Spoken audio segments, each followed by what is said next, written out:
guys, so today I wanted to talk real quick about my solar setup specifically. I know I've talked to a lot of people and explained that I am using the XPLOR panel on top of my camper, and it goes to my EcoFlow Delta 2 Max, which powers my camper. Again, the biggest thing I tell everyone is the XPLOR panel is not proprietary. It uses standard solar hardware. So I always bring up the MC4 connectors. So let's see. The best way to show it, these are MC4 connectors.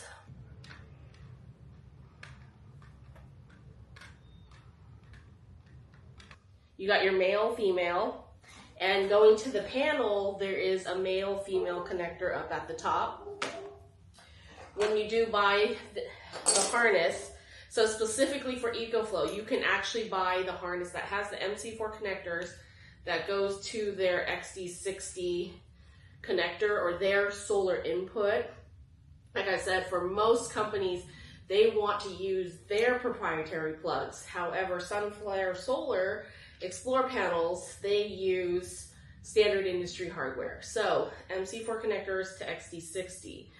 The other cable for EcoFlow is the XD60i, which is a yellow color. Well, no, wait, this one's an XD60. There is also another one that's an XD60i. That's the one I currently have plugged into the system, and it just charges a little faster.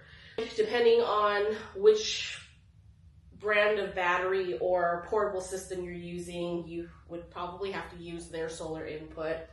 The nice part is Goal Zero actually uses the little Anderson minis, so it's a little black and red input, or they use their blue barrel plug. So you can use either one of those, but again, this is standard industry hardware, so you'd be able to find this at most hardware stores to be able to fix something if something were to happen. If your barrel went out while you were on the road, you might have to go and buy a whole new harness or buy one of theirs because you can't find a replacement. So again, XD60 going into MC4 connectors, and then I'll kind of show how they install. The nice part is you can install them, hook them on, and if you had to take them off or disconnect them for any reason, you have the little tool that will help you take them off. So this is your male side. It's going to be this guy going into this hole. There's two little teeth that will clip, and then that's when you know you're in. The two little teeth are inside that hole. To take them back out is going to be this guy that kind of comes in and pushes the little teeth together. So you can kind of get the idea. Hopefully you can see it, but it's these two that kind of go in and out to lock it in place.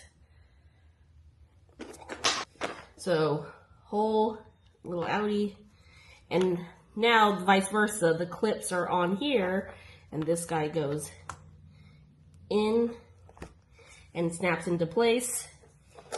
Same thing with the tool. You use the tool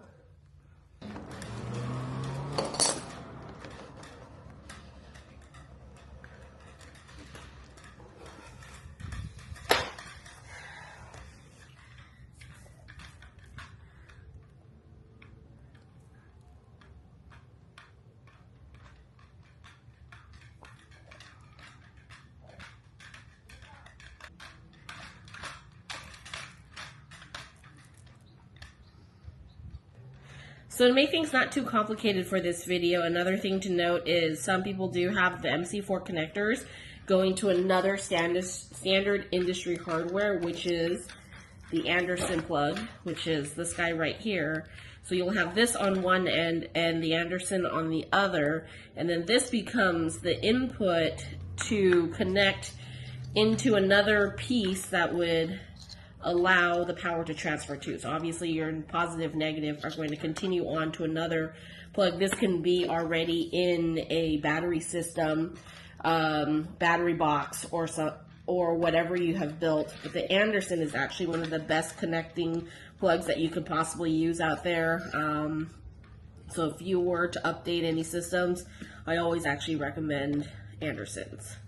And the reason, you can see those contact points are really nice. The cable themselves, 10 gauge. Oh, that's the other part.